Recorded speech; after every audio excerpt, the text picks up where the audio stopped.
the Giulietta we'll be working on today, it's my Giulietta. It's a 2.0 JTDm 140 horsepower engine. So starting from the easiest things, windshield wipers, full service kit, so oil filter, fuel filter, cabin and intake air filters, along with, of course, the oil to be changed. Front brakes, so front brake pads and front rotors. I've already changed the rear ones in the past, they are fine today, so no need to change them. And then the biggest part of the work, the full timing belt and service belt change, along with the water pump and the pulley of the engine. And well, that's it. So I think it will be quite a long day today. As you've probably seen, there's also a special tool for the timing belt change, but I've already done timing belt servicing in the past without this special tool. It's an additional thing, so because I wanted everything to be smooth. So this is essentially a spring that locks the cam shaft, and this locks the engine shaft. Okay, to start the job, I've disconnected the battery. That's really not super necessary, but just a little precaution. Remove the engine cover, and underneath the car I've removed the under tray. Really not a fan of doing this, that's why I haven't taken any pictures or video, because there's really a lot of bolts to be removed. Literally there are 2 handfuls of bolts. Next step to reach the timing belt will be removing this plastic panel right there, and then this dust cover on the engine. So there's really a lot of self-tapping screws to be removed, but really not an impossible job, just takes a little patience to do this. Okay, to remove the wheel arch, there were in total 10 bolts, 4 near the front bumper, and 3 on the right side and 3 on the left side. And this, I think, will be a major point of rusting. You can see how much debris the car has collected. So this is something really to be taken care of. And well, that's it. Now I will give a little bit of a clean and remove the dust cover. Okay, now with the dust cover removed, we have our first access to the belt system, the service belts, and the engine pulley. As you can tell, the engine pulley is not in bad shape. I'm just replacing it, so just as a precautionary thing. Okay, since we need to access the time belt, we need to remove the water tank and drain the water system. So first thing is removing the cap from the water tank. Maybe I'll give it a little clean. And after that we need to drain the system, so I have to go down there and show you where's the bolt to drain the system. Okay, now I'm under the car, and the plastic bolt you see, it's on the lower left of the engine coolant radiator, and that's the bolt you need to unscrew to let the water out. I've now unscrewed the plug on the water cooler radiator, and I'm letting the water drain. While the water is draining, I will focus on the removal of the water reservoir and the fuel filter. So first off, I need to disconnect the fuel filter from the fuel line, and I will also be removing the bracket on this side. There should be also another bolt down there. As for the reservoir, there's for sure this bolt right there and this one right there, and maybe there's nothing more. Of course, I have to disconnect the pipes going to the engine. As for the fuel lines, there's this little clip you have to open with the screwdriver, and this one also you need to pull with the screwdriver. Closing them will be a totally different job, but I hope I can manage to do this without the proper tool. Okay, I've removed the water tank and the fuel filter along with its bracket. I've also put the bolts back on their positions, so I hope that they will not miss or mix anything. I've also closed the pipe with a rag so that nothing can get inside there. And right now I have to work on the lower part of the engine to remove the alternator belt. So that's the engine pulley, and right there on top there's the other pulley. That's an idler pulley, tensioner pulley, holding the tension onto the belt. So I have to put a key right there and try to push down to release the tension on the belt so that I can remove it. So that's how it works. You put this key right there. Usually you might need an extension, so just another key locked here to help you achieve a greater lever. But in this case it's not that hard to push down and release the tension on the belt.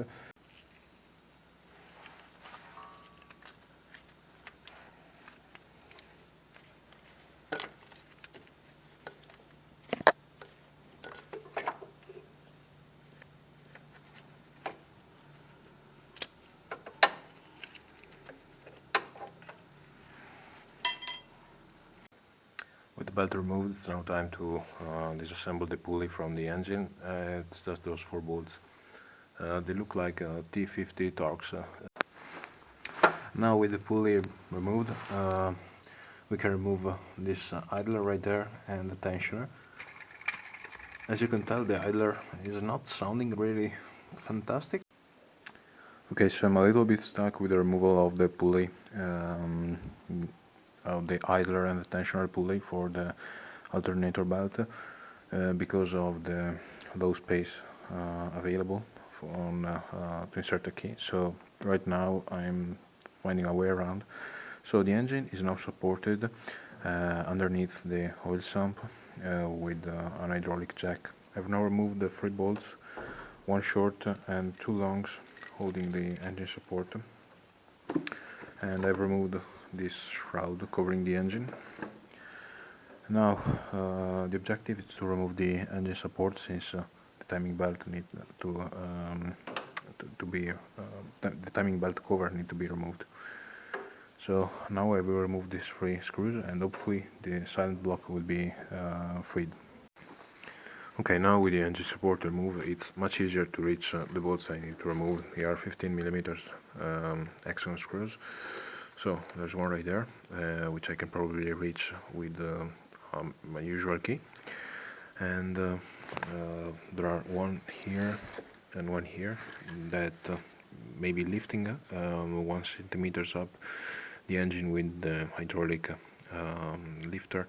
I will be probably able to remove using a common ratchet with the insert for the 15mm set.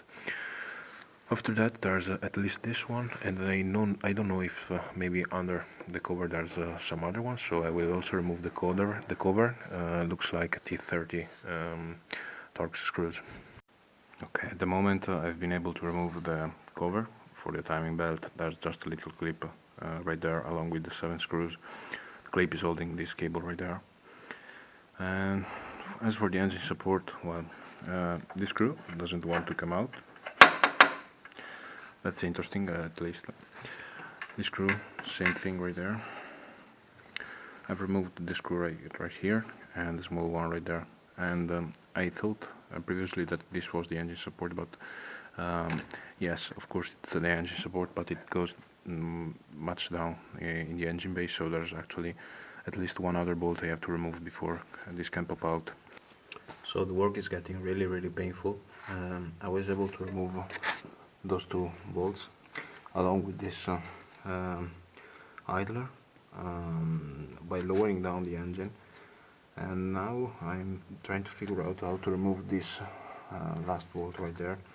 The tensioner blocks the engine support, and so you have to remove the tensioner, but that's a T50 Torx screw, and that's quite difficult to remove right there. Okay, I was finally able to remove the engine support. It wasn't easy. I had to push the engine up with the hydraulic lift. After that, having pushed it sufficiently high, I could remove those two long screws. And having enough freedom to wiggle it around, I could lower the tensioner and remove the engine support. This is how the engine bay looks like now. So the tensioner is still there. I will probably use a Torx and a breaker bar to open it free. After that, I can move on to check the timing of the engine to be sure that everything is correct. You can already see that somebody has already been in there. There are couple marks, and well, it wasn't known. I know that the previous owner replaced the water pump, so also the timing belt was changed. Okay, now comes a fun part, at least for me. That's the first time I will be doing a timing belt this way. So I'll explain you basically how you're supposed to work normally and how it will work today. So you are supposed to look for little notches with color on the gears, which are moved by the timing belt. In this case, there's a little notch right there, a little notch right there. These notches are useful to place the timing belt on the gears so that they are correctly aligned. You can check the timing this way. Also, they are useful so that you can see if something has moved while you were working on the car. This time I will work differently, so it's not necessary to work like this, but it was something I was interested in doing. So there's a little kit of parts, especially this knob right there. You disengage the the fuel pressure sensor. You just pull this yellow clip and pull down, maybe helping you with the screwdriver. You loosen this the little cap that's in there, and you install this knob. Inside there's a spring and a locking mechanism. So now I will be moving the crankshaft of the engine, and when on the camshaft there will be a little notch, this locking mechanism will engage, actually locking the timing of the valves. After that, there's another little tool I will show you later to check if the crankshaft is in its correct position. Okay, right now I'm under the car, and I will be turning the crankshaft clockwise until I hear the click from the locking mechanism on top.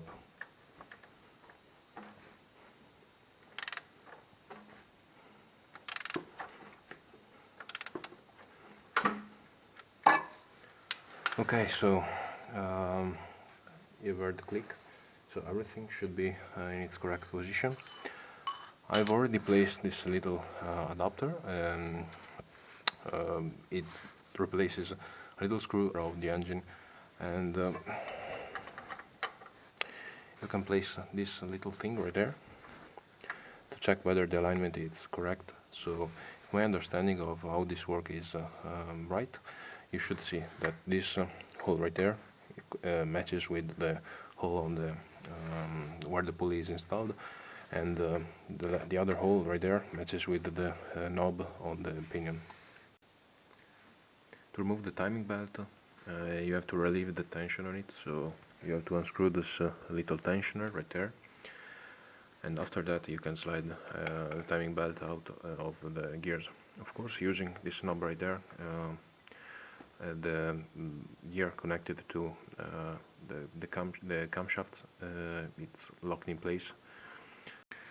Now that the timing belt is removed, I can release the water pump, so there's just those 3 screws right there, and hopefully it isn't in the way of this gear right there. After that I will check whether the water pump is the same of what I've ordered, and I will install the new one after cleaning a little bit the surface. Okay, I've removed the water pump. Just a few notes. They look quite different. Well, not really from the outside.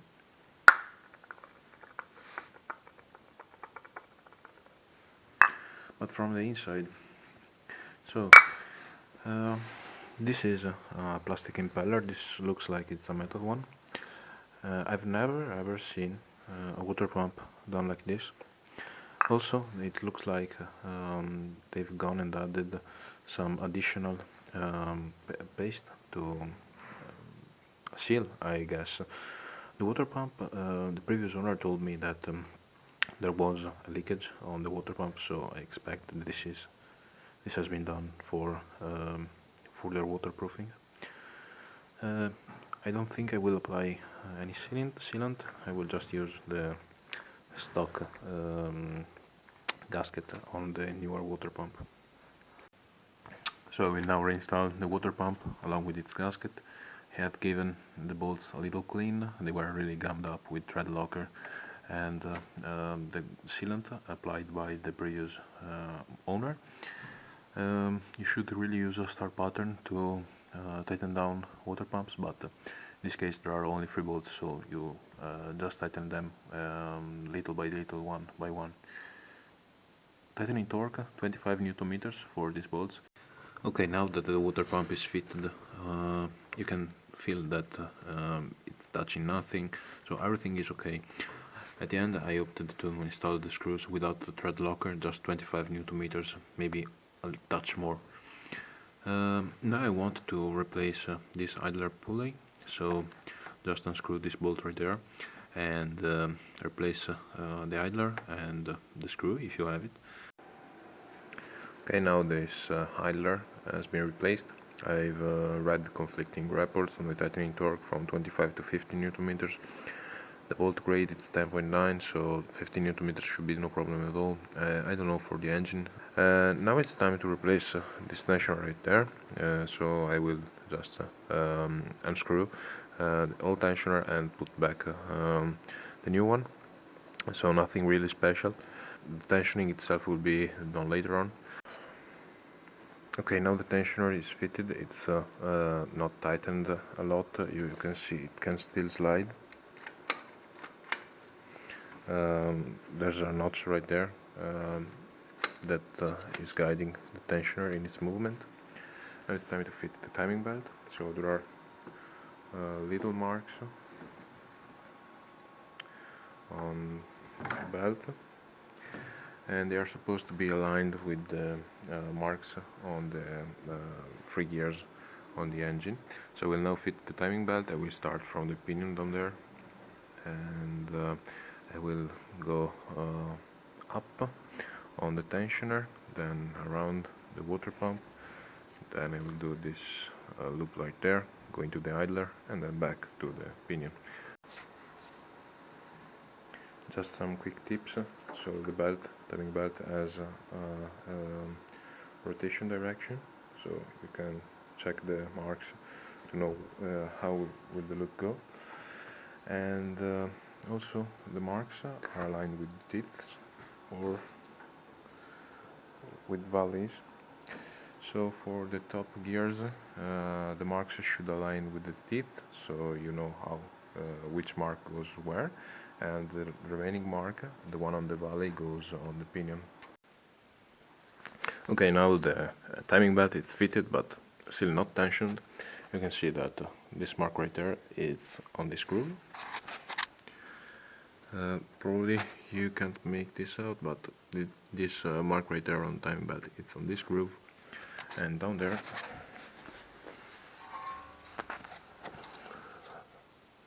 the mark and the groove are aligned. So right now I will move on and tension the timing belt. Okay, now that the timing belt is installed, there's a double step. So first we have to stretch a little the timing belt. Let me explain. The tensioner right there should be placed into the maximum position, and after that the crankshaft should be turned twice, so that first, of course, turning it twice, everything comes back in its original position, and second, you allow for a little bit of stretch on the timing belt, accounting for what happens during the normal lifetime. At least that's what I was told. After that, you have to release a little bit of the pressure on the tensioner, so that it achieves the normal operating tension. So how is this done? On the backplate of the tensioner, there's a little tab. This tab should be pulled with a screwdriver. Maybe I'll show you later from downside, from under the car. And when this tab is pulled or pushed, there's a little arrow on the backplate that aligns with the hole. If the arrow is over the hole, you are over tensioning, and that's what we want to do on the first step. And when the arrow is pointing toward the hole, you are tensioning correctly. Right now I will be mounting back the alignment tool on the pinion. This adds a little bit on the tensioning, and after that I will over tension. Okay, right now you can probably see that there's a little hole on top, and the arrow is pointing over the hole, so we are over tightening right now. I've closed the bolt tightened the bolt at 25 Newton meters while I was keeping tension with the screwdriver, and now I will remove all of the locking mechanism from the camshaft and the crankshaft and turn the engine twice. Okay, so now I have performed the 2 clockwise rotation, and the 2 locking tools are now in place. They are in the same exact spot that I found them at the beginning. As you can see, the belt it's no longer in the same position, so it's important not to screw this up, because otherwise you have to take everything off and start from the beginning. Right now I will relieve a little bit of tension from the tensioner right there, and bring the arrow down to the hole where it is supposed to aim. Okay, little side note on the timing belt adjustment procedure. It appears like there's also another hole you can check to see if everything is tensioned correctly, and I'll show you right now. It's the one between 2 metal teeth on the tensioner itself. Okay, after releasing the tensioning on the belt tensioner, I've also performed another 2 turns of the engine, just to be sure that everything is fine, the tensioning is maintained, and the locking mechanism engages perfectly. So I'm quite happy, and I think I can move forward to other works. The next step, of course, is removing the locking tools and reinstalling the engine support. So same story, wiggle the engine up and down until all the bolts engages, and then tighten them. Okay, I just brushed off quite a lot of dirt from this engine support.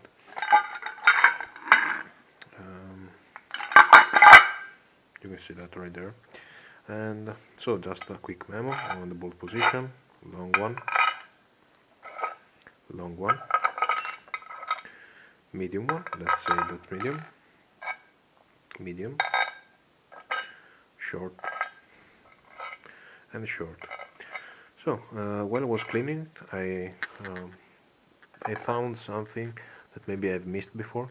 There's an adjustable bushing right there. So it's quite likely that I moved it when I was cleaning the part, or moving it around. So I will try to fit the engine support with all of its bolts, and after that I will try to adjust the bushing and tighten it down. So for the fitting, I will try to lift the engine up, position the support and insert the long bolts, these three bolts, two long and one medium. I will screw them not too tight, just to make the support hold itself to the car. After that I will install these two ones, and for the last one this. After the engine support is installed, I will move on to installing the pulley for the service belt. Okay, now the engine support is installed. I've tightened the small screws, let's say like this, 25 to 30 Newton meters, and the larger ones, the larger bolts, I've tightened them between 45 and 50 Newton meters. Now I will reinstall the timing belt cover. There's no specific torque for the bolts, and also I needed to put back the piping for the coolant system back on its clip right there. There's a small clip, and I need to reinstall the pipe. Also, when reinstalling the cover, remember to put back the cable that was inside this clip right there. Okay, since we have now the engine still able to go up and down with the hydraulic lift, I will take the opportunity to install the tensioner and the idler for the service belt. So, as you can see, the tensioner has a little pin holding it to its back plate. This pin is holding the pretensioning of the tensioner. So when you install it, there are little knobs that engages on the engine case. So there's no chance of positioning it wrong, and only after you've installed all of the pulleys and the belt you can remove the pin, so that the belt will go in tension. As for the positioning, that's right there, the position for the tensioner of the pulley, service pulley, and right there it's the position for the idler pulley. Okay, so now that the tensioner and the idler are installed, it's time to go back and install the engine support. So I will lift a little bit the engine and place the engine support in its place. Okay, now the engine support is fitted. There's a lot of play near those three studs. Also, I don't know if you can see this, but we're not that much aligned with the holes down there. So I will use the play, and I will tweak the position of the engine a little bit until I can put down there the two holes and still reach the holes for the studs. Of course, while placing all of the bolts for the engine support, don't forget to position the bolt here on the side. As for the tightening torques, for the nuts, those ones, it should be around 55 Newton meters plus an eighth of a turn, and then for the bolts it should be around 55 Newton meters according to my sources. Okay, so now the engine is supported by its own supports, and I removed the hydraulic jack from underneath the engine, and I think it's now a good time to make an oil change.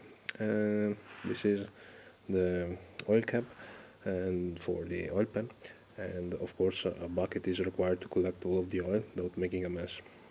And I will show you now where's the filter located. Okay, you might recognize the place, that's why this should be a good moment to make the oil change. That's the oil filter, or at least its housing. So there's a big hexagon to be unscrewed to remove the oil filter.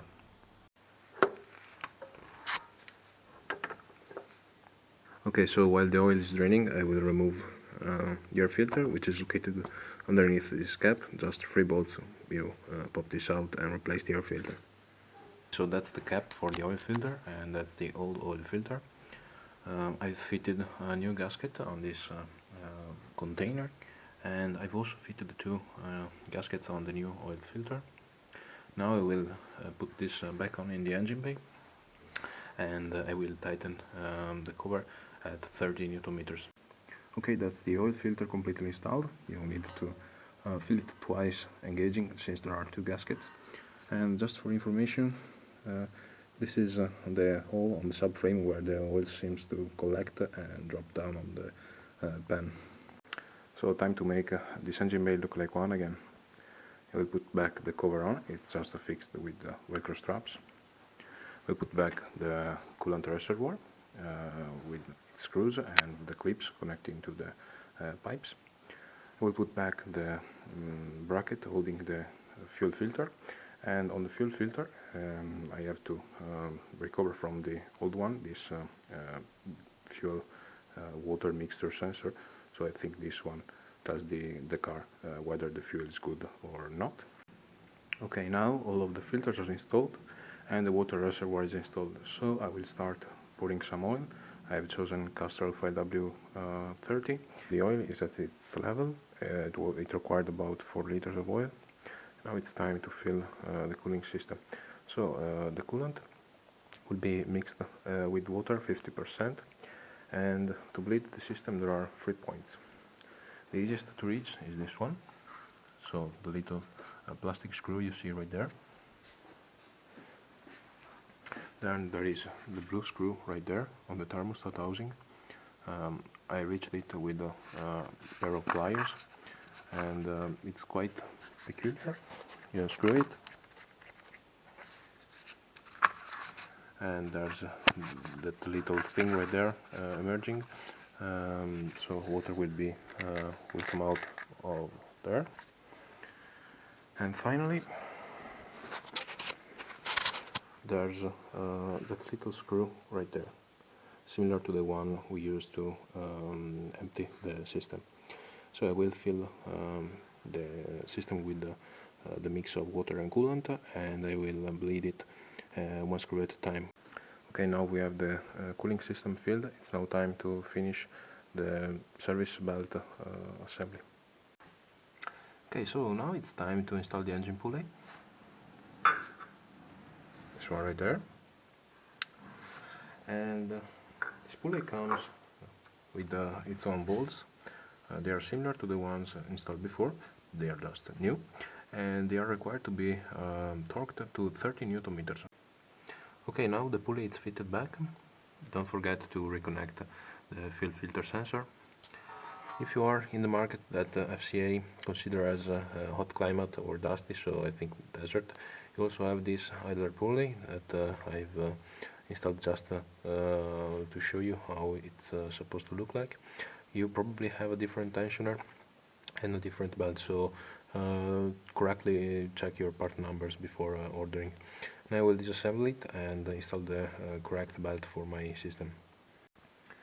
Okay, so with the new tensioner that still has a locking pin installed, it should be really easy to fit the new belt.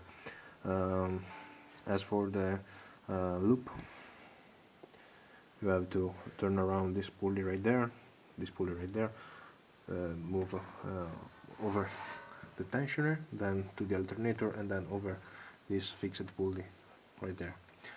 So now to tension the belt, you just have to repeat what you have done to disinstall the belt before. So just push down on this hexagon, grab the locking pin, and when you remove the pressure, everything should be tensioned correctly. Okay, we have water, we have oil, belts are installed and tensioned. I've connected the battery, so hopefully the engine will start. I will let it run a couple minutes just to at idle, just to see if everything is okay. And just some notes: you're supposed to bleed the fuel filter from any air. I think that the usual 3-4 times key on key off to pressurize the fuel line will be enough. Also, for the bleeding of the cooling system, you are supposed to let the car run for a couple of minutes without the air conditioning, and after that you're supposed to rev it up to 2000 rpm and make the cooling fan engage for 3 or 4 times. As I said, I want just to see if everything runs okay, and so I will let it run at idle for a couple of minutes.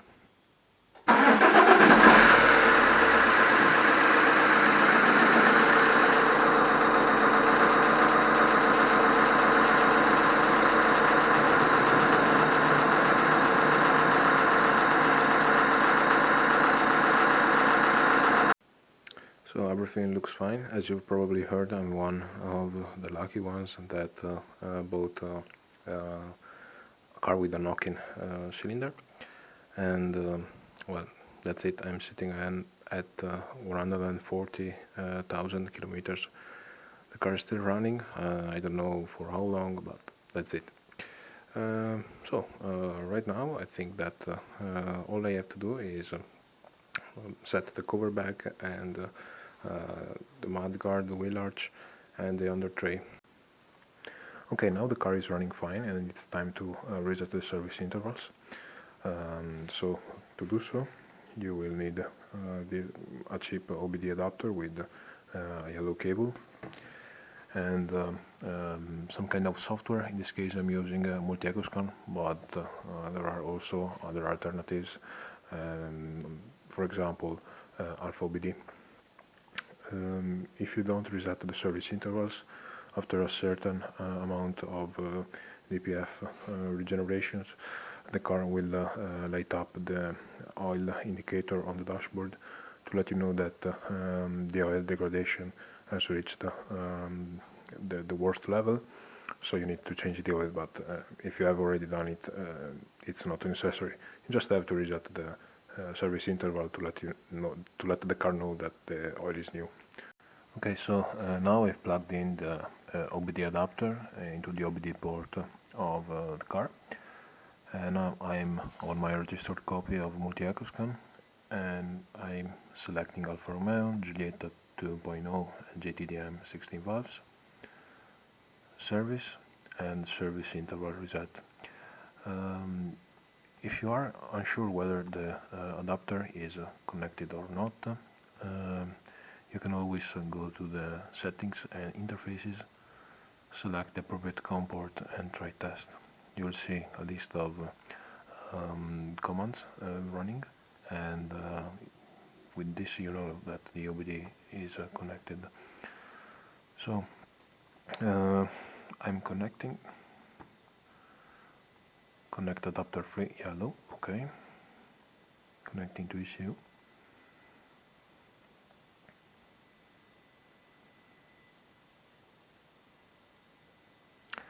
Okay, ECU ISO code.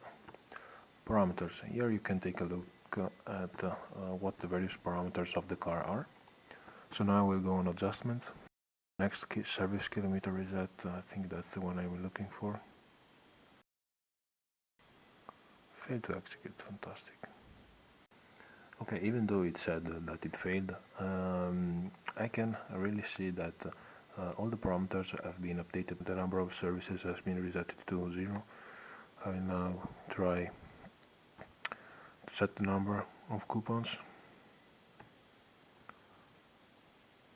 to a higher one. So let's say 6, okay. Yes. Okay, so now I should see that I have now 6 residual services available. If you reach 0, you will no longer have an indication of the next service. I don't really mind having the notification on the dashboard. I will now have to disconnect the of course the program, and disconnect the connector from the OBD port and remove the yellow cable so that I can connect to the engine ECU.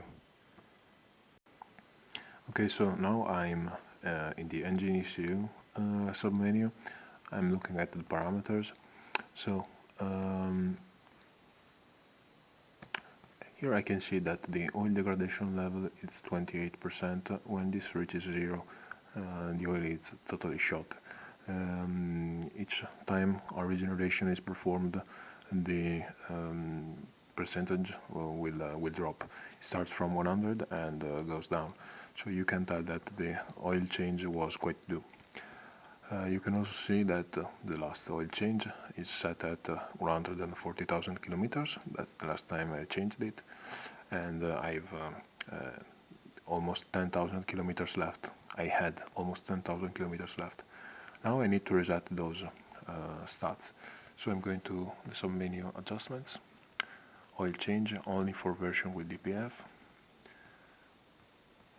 So this procedures updates the parameters regarding relating to the engine oil quality and in the control unit. This procedure is necessary every time the engine oil is replaced on vehicles with DPF filter and when the low oil pressure LED blinks in the dashboard.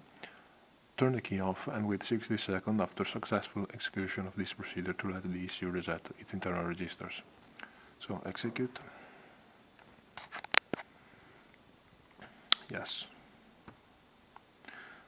Okay.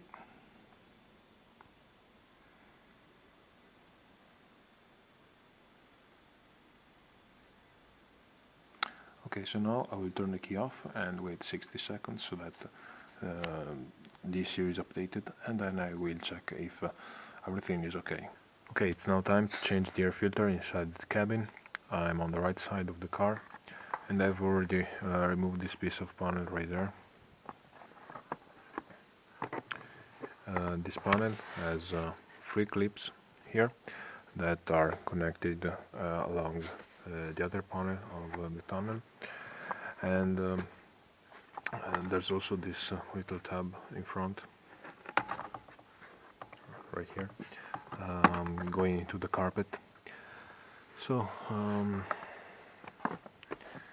the air filter is located right there. So to have easier access, it's useful to remove this upholstery panel, which is connected with 3 clips. Probably this is one, there's another one right there, and there should be also one right there. After that I can lower down the upholstery panel and remove the cover from the filter.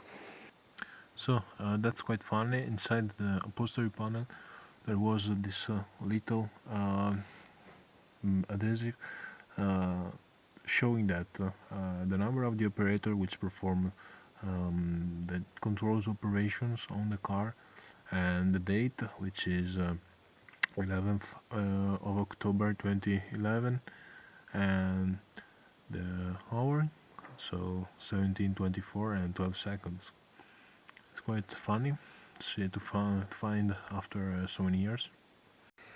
Okay, so now that the panel is lowered, and I forgot to mention there's also another clip on the top left part of the panel, it's possible to remove this plastic cover from the filter, and it's possible to slide the filter out from here.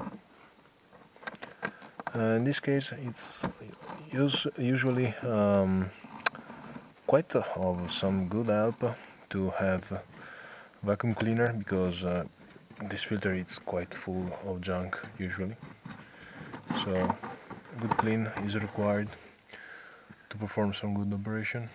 And well, this filter is completely shot. That's about 25 kilometers of daily uses. That's completely devastated. So now we'll give everything a clean and install the new filter. Process is exactly the same, so beware of the airflow direction. There's an arrow on the filter. The airflow is in this direction, so from the engine to the middle of the car. Then we'll put the plastic cap back on. It's just some tabs, and then you slide this upward. Then I put the upholstery panel back and the plastic panel right there. Okay, since it was super easy to remove, I've taken out the upholstery panel to show you how it's clipped on the car. So on the top, near the gear stick, there's this expansion clip. Here there are 3 clips. You just need to pull them to the carpet of the car to remove the panel. Then there's this white clip which which slides inside an insert on the dashboard, and that's it. That's the panel, and it's super easy to remove. Okay, it's now time to work on the brake system. There's really a big step on the edge of the brake rotor. That's indicating that the brake rotor it's really worn, and also the brake pads are at minimum. Still there's no indicator of wear on the dashboard for the brake pads. They are equipped with a sensor for this, but when you change the brake rotor, it's also good to change brake pads with it. So the grooves that are on the brake rotor and the brake pads do not transfer to the new brake rotor. Okay, so the first thing is removing the cap from the brake fluid reservoir. Since we'll be expanding the pistons on the brake caliper, the fluid will be pushed back to the brake fluid reservoir. Removing the cap, we do not allow the fluid to compress the air inside the reservoir, so everything will be easier. Having removed the cap from the brake fluid reservoir, we can disconnect the wear sensor, or at least the connector, and using a pair of pliers you can remove the little clip holding the brake pipe to the suspension. After that, it's good practice to remove the cable for the wear sensor from this plastic clip right there. With the brake pipe and the cable freed up, it's now time to retract a little bit the pistons, so that it will be easier to remove the caliper. Otherwise the step on the edge of the rotor will interfere with the removal. So I just use a little screwdriver and place it around here, and I try to push on the brake pad. I feel the piston moving a little bit.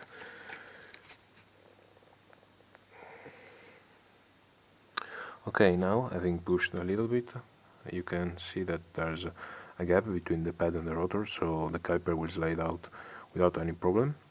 So now I need to remove this spring right here. Okay, probably the best method for the removal is using some kind of wrench to pull the spring in this way, so the 2 little teeth on the spring will disengage from the holes, and with that you can remove it from this side. The spring is now removed, and it's now time to work on the caliper. So here there's a little plastic cap. You can remove it with a screwdriver, and inside here, this rubber cap, there's a bolt. This bolt, you can unscrew it to free up the upper part of the caliper. Then there's a similar arrangement down there with another plastic cap and another bolt. So these are sliding elements, and they make the caliper float. This is a floating caliper arrangement on ventilated 305 millimeters brake rotor, I guess. This is the standard equipment for this engine displacement, which is 2.0 JTDm. So I will now remove those bolts, and hopefully the caliper will be freed and I can remove it this way. It's nice to have something here to put the caliper on, so that it will not stress the brake pipe. Okay, just a note, so these bolts holding the caliper to its support are, have a 7mm hexagon socket on their head to be removed, and I really suggest using some penetrating fluid to help loosen them a bit. Okay, so now the caliper has been removed and positioned on a box, and just to give an understanding of how is the wear on the brake pads, that's the comparison between the new one and the old one. They are the same side, same specification. There's just a lot of wear on these brake pads. And now it's time to remove the rotor. So to remove it, the first thing is to remove the caliper support. So just those two screws right there. Always use some penetrating fluid to help loosen them up. And after that, there should just be this single screw right there to be removed to free up the caliper. I'm pretty sure it will be stuck on the hub. I think this is the original one of the car, so I might have to heaten up the rotor, or use an hammer, a rubber hammer, to help remove it. In case you're wondering, it's an E20, the socket that is used to remove the bolts holding the support for the caliper. It was really tough to remove, but the caliper support is now out, and it's time to address this little bolt right there, which is holding the entire brake disc. After that, I have to hammer it to let it free from the hub. Okay, so I think I was quite lucky because the disc removed from the hub without not too much of a hassle. So I've given a little bit of a clean to the threads of the various bolts, and now I will apply the brake disc to the new brake disc to the hub. So first thing first, I will apply a little bit of a degreaser to remove the oil from the brake disc on both surfaces. After that, I will apply a little bit of copper paste to the hub. I've given it a little bit of a clean from the rust. With the copper paste, it will be easier to remove the hub, to remove the brake disc from the hub the next time. So, cleaning the brake disc, applying copper paste, installing the brake disc, and locking it with the bolt. This is not the one holding the brake force, it's just to lock the brake disc in position for the installation. It has to be tightened to 10 to 15 Newton meters.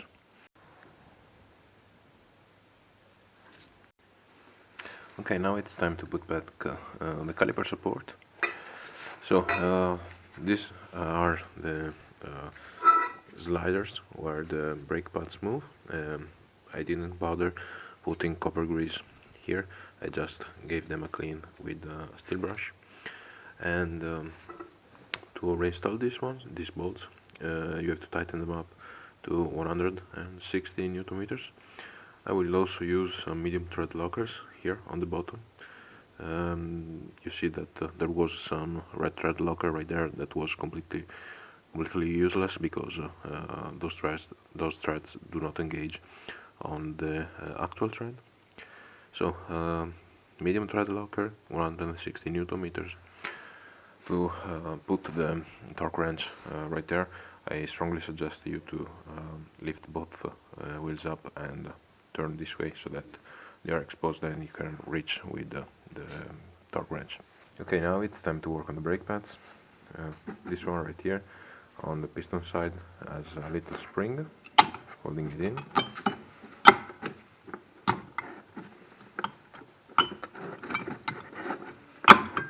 Well, you get the idea. And also this brake pad right here is the one with the wear sensor. This one should not be duretained, or at least there might be some biadhesive tape on it. So just a little bit of patience, maybe a screwdriver, and you can remove this. Once removed, you can see the glue on this brake pad, and the cable on this one. So with the caliper in this condition, you have to check the status of the grommet, to check if it is okay, there's no crack, there's no rust on the piston. If everything is okay, you can use simple tools like this one to push it back into the zero position, let's say, so with the maximum gap between the piston and the surface. This way you install the pads and everything will fit on the brake disc with no problem. Or you can also use special equipment. This, to tell the truth, is suitable for rear brake pads, which have the handbrake installed, so there's a special procedure on the back. But for the front, this tool should just be enough.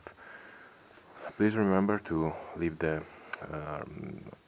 brake fluid reservoir cap open while doing this, so there will be no counter pressure when you push this back. Also, remember to take a look that the brake fluid is not going over the cap.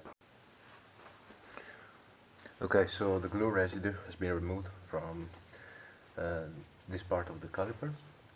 It's now time to install the brake pads.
So now there are those little pins that needs to be refitted, one over there and one down there, along with their caps. So those are actually sliding surfaces for the caliper. So when you brake to compensate for the wear on the pads, this caliper floats in this direction, while the piston push in this direction. So those are the sliders for this movement, and applying a little bit of copper paste might be a good idea to preserve the surface, to let the caliper slide free. Tightening torque is 30 Newton meters. Now it's time to fit the wear sensor cable. You can see that there's a little slot right there to insert the plastic part onto this bracket. The wire goes into this thing right there, and it's also time to fit back the brake cable. So this goes into this groove, and don't forget to insert the pin, this little clip right there. Now it's time to put the plastic cap back, one on top, one on the bottom. Okay, and to connect the wear sensor cable.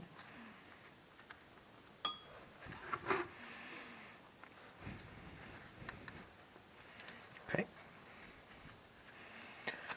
so everything looks good. There's still one missing piece, which is the spring holding the caliper. So right now I will turn the wheel up and try to install this little spring right there. Okay, I was able to push the spring in place just with the palm of my hand, so I've positioned the two clothes that this spring has onto the two holes, and those edges of the spring were almost like here and there. I pushed inside and it clipped a little bit. After that I went in with a little bit of hammering, and the two teeth are engaged on the lip of the hole, and this slides into place.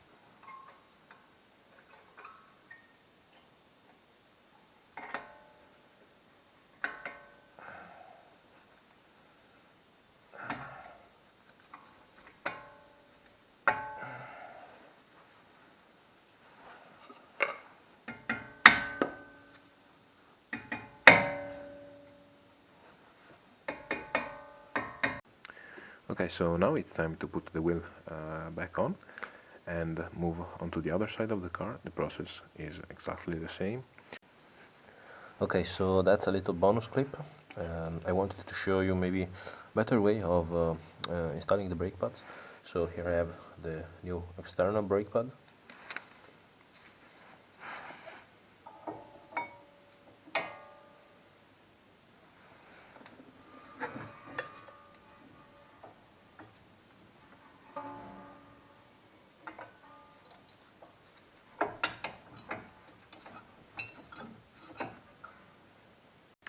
Finally, for the windshield wipers, first thing you have to actuate the windshield wipers so that they are positioned like this.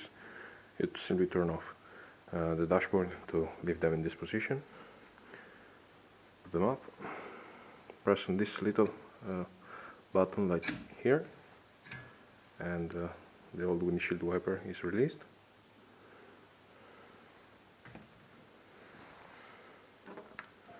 Pick the new one up and just slide it in.